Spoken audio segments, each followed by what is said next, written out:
नमस्कार, सुजान संगोपनमध्ये आपलं स्वागत आहे। यापूर्वी चॅनलवरती आपण बाळंतिणीला देण्यासाठी भरपूर अशा चविष्ट आणि पौष्टिक रेसिपी पाहिलेल्या आहेत। या रेसिपी स्तनपान करणाऱ्या आईचं किंवा बाळंतिणीच्या शरीराची झीज भरून काढण्यासाठी, आईचं दूध आणि दुधाची पौष्टिकता वाढवण्यासाठी खूप उपयुक्त आहेत।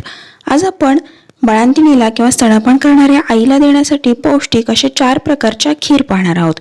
ह्या खीर अगदी झटपट तयार होतात आणि भरपूर पौष्टिकही असतात आणि याची पौष्टिकता बाळालाही मिळायला मदत होते।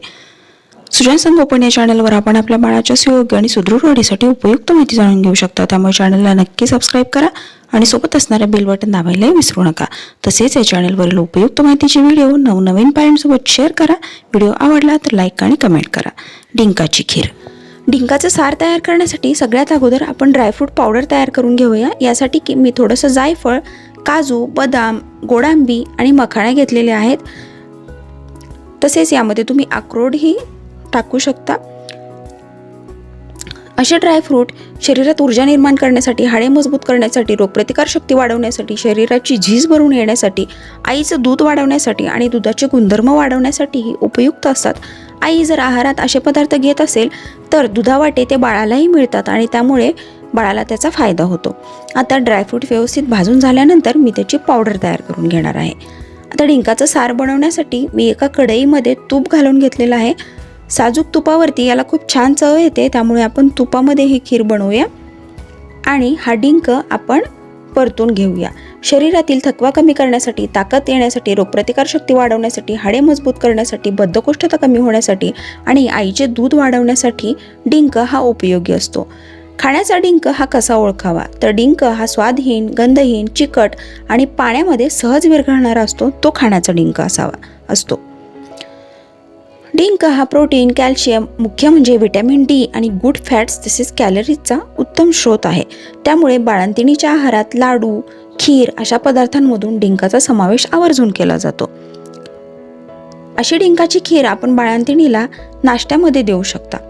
आता डिंक व्यवस्थित तळून झाल्यानंतर मी त्याच्यामध्ये थोडीशी खारकेची पूड, खोबरं आणि ड्रायफ्रूट पावडर टाकून घेणार आहे। डिंक हा उष्ण असल्याने योग्य ऋतूमध्ये आणि योग्य प्रमाणातच खावा। उन्हाळ्यात डिंकाचं सेवन अगदी कमी प्रमाणात करावं।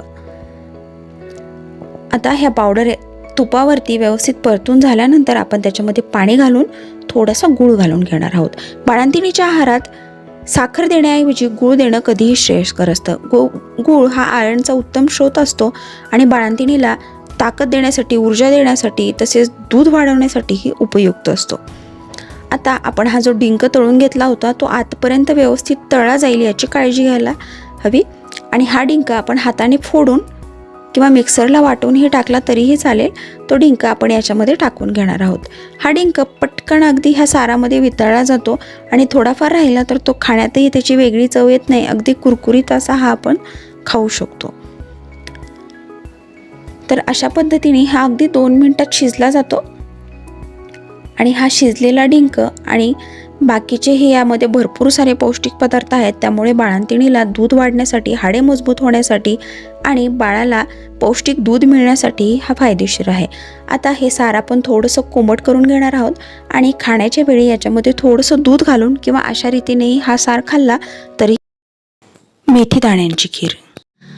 खीर बनवण्यासाठी या ठिकाणी मी हा अर्धा वाटी तांदूळ घेतलेला आहे। तांदूळ असा घ्या जो की खूप चिकट शिजला गेला पाहिजे आणि साधारण 1.5 चमचा मी ही मेथी घेतलेली आहे। तुम्हाला जर कडवट चव आवडत असेल तर 2 चमचा मेथी घ्या, जर कडवट जास्ती आवडत नसेल तर 1.5 चमचा घेतली तरीही चालेल। तर आता ही मेथी आणि तांदूळ मी साधारण 1 तासासाठी भिजत घालणार आहे।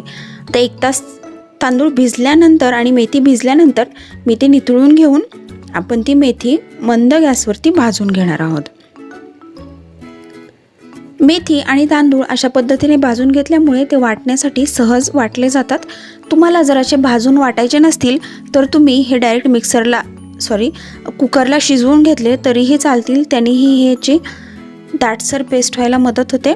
आता मेथी आणि तांदूळ व्यवस्थित भाजल्यानंतर मी त्याच्यामध्ये खसखस घालून घेते। खसखस देखील बाळंतिणीच्या हाडांची मजबूतीसाठी, दूध वाढण्यासाठी खूप उपयुक्त असते। आता या ठिकाणी मी काही ड्रायफ्रूट्स घेतलेले आहेत। मी घेतलेला आहे मखाना, गोडांबी, काजू, बदाम आणि थोडासा जायफळाचा तुकडा आणि थोडेसे अक्रोड। बाळंतिणीला शरीराची ताकद परत मिळवण्यासाठी, बाळंतिणीचं दूध वाढण्यासाठी, शरीरामध्ये ऊर्जा तयार होण्यासाठी, बाळंतपणात झालेली झीज भरून येण्यासाठी ड्रायफ्रूट्स खूप महत्त्वाचे असतात. तसेच दुधाचे गुणधर्म वाढवण्यासाठी देखील ड्रायफ्रूटचा उपयोग होतो. त्यामुळे मी ही ड्रायफ्रूट पावडर तयार करून घेणार आहे. आता आपण जे डाळ आणि मेथी आणि डाळ जी भाजून घेतली होती ती मी मिक्सरला थोडीशी जाडसर भरड करून घेतलेली आहे आणि आता मी ती भरड तुपावरती भाजून घेणार आहे. तुम्ही एकत्र देखील अशी भरड तयार करून ठेवू शकता, म्हणजे तुम्हाला दररोज खीर करण्याच्या वेळी ती पटकन भरड घेऊन ती वापरता येईल. आता ही भाजत आल्यानंतर मी त्याच्यामध्ये थोडीशी आपण जी ड्रायफ्रूट पावडर तयार करून घेतली होती ती घालून घेते. खारीक आणि खोबऱ्याची पूडही घालून घेते. हे सगळे घटक बाळंतिणीसाठी खूप पौष्टिक असतात. शरीरामध्ये ताकद, ऊर्जा निर्माणसाठी, दूध जास्ती तयार होण्यासाठी, दुधाचे गुणधर्म वाढण्यासाठी हे पदार्थ खूप उपयोगी असतात. आता ही मेथी आणि तांदळाची भरड, ड्रायफ्रूट पावडर, खोबरं, खारकीची पूड, आणि गूळ हे एकत्र मी शिजवून घेते. तुम्हाला जर हे शिजवून घेण्यासाठी नारळाच्या दुधाचा वापर करायचा असेल तर तोही तुम्ही करू शकता, पण नारळाचं दूध फाटू शकतं, त्यामुळे हे शिजत आल्यानंतर परत नारळाचं दूध घातलं तर चालू शकतं. आता हे आपण सगळं अगोदर भिजवून तुपावरती भाजून घेतलं होतं, त्यामुळे हे अगदी पटकन शिजलं जातं. अगदी 3 ते 4 मिनटामध्ये हे शिजलं जातं.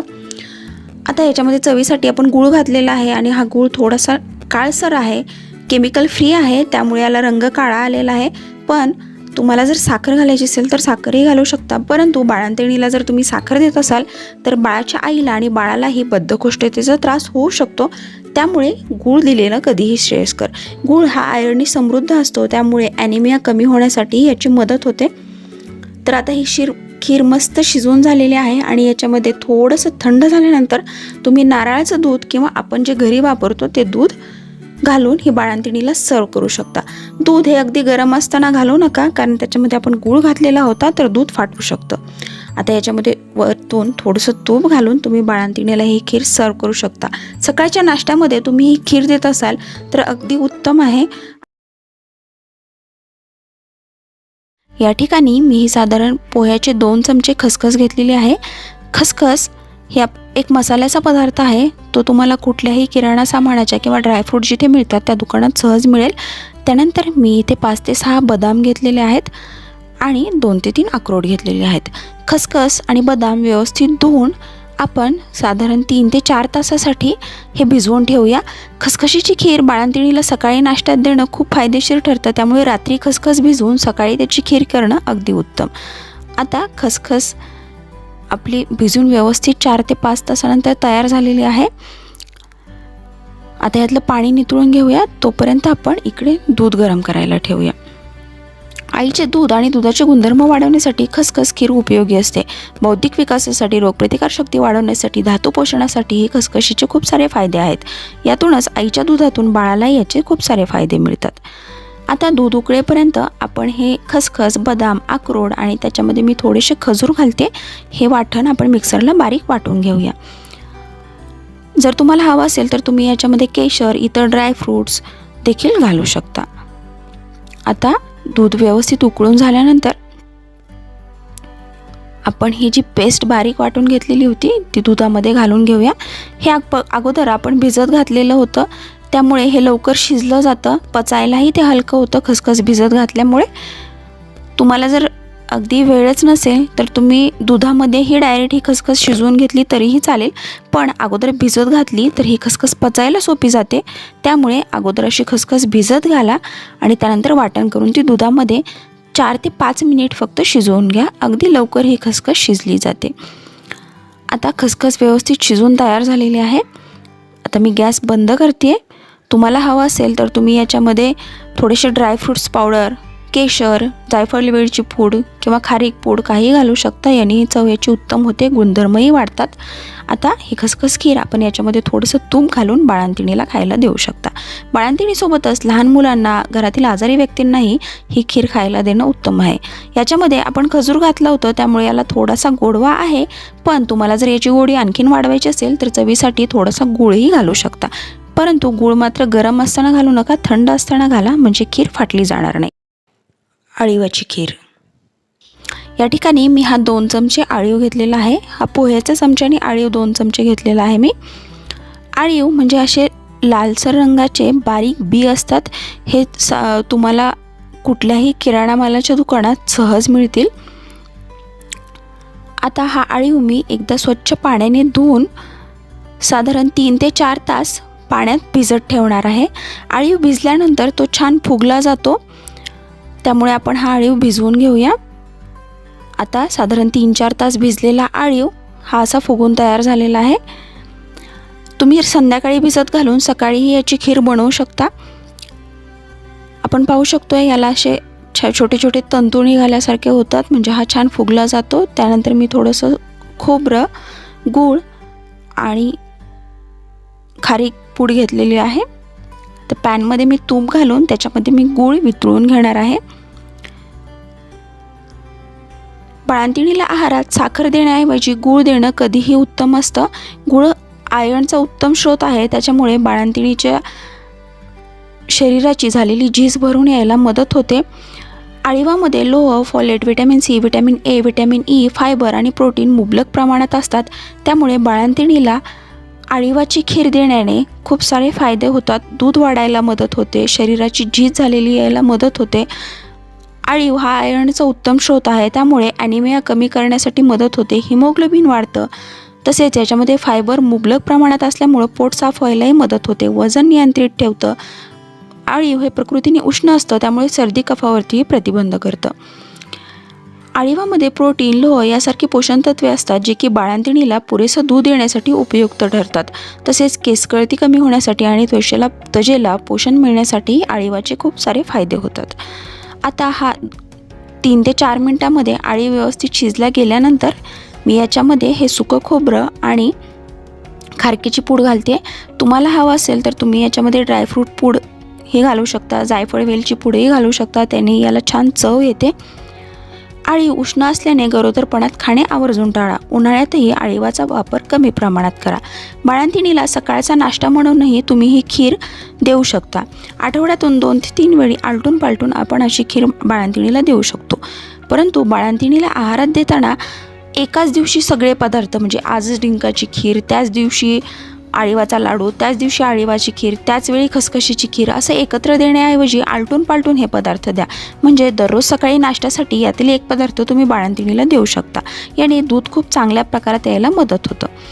आता हा व्यवस्थित शिजलेला आळीव मी खाली उतरवून घेतला आणि थोडासा थंड झाल्यानंतरच मी त्याच्यामध्ये दूध घालते।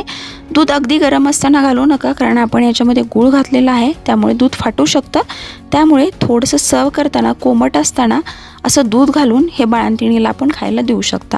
तुम्हाला जर हवं असेल तर तुम्ही आणखीन याच्यामध्ये थोडंसं तूप घालून, ड्रायफ्रूट पावडर घालूनही बाळंतिणीला हे देऊ शकता।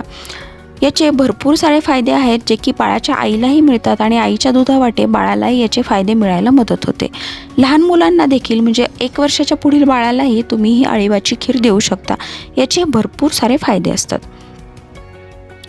आळीवाची खीर अगदी खमंग चविष्ट लागते, त्यामुळे हे खायला तर अगदी उत्तम आहे।